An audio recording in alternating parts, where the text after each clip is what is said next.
danas imamo drag penalti ili pjene penala. Cilj igre je da se vrtimo po lopti 15 sekundi i da damo gol. Šutam on brani.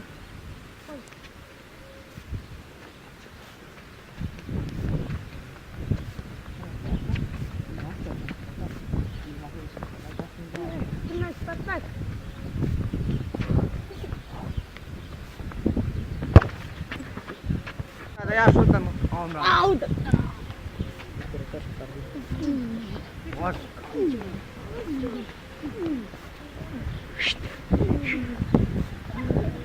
To ti tako glumeš. Ne vidim ništa.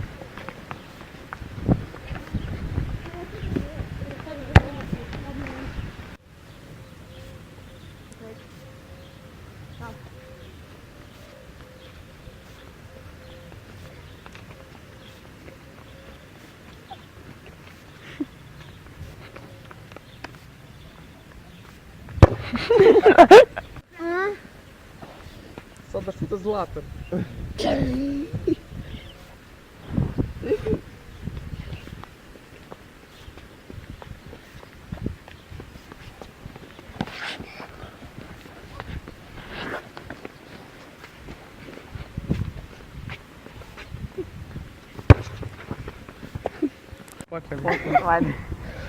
I vidimo se u sljedećoj epizodi. Ostavite like, share i subscribe u sljedeće epizode. Pozdrav! Ljudi, evo nas u novom klipu. Danas imamo penalt... Ali 10. put.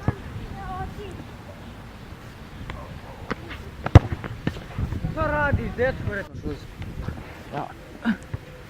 Ajde konja ovdje. Zaredite na genu.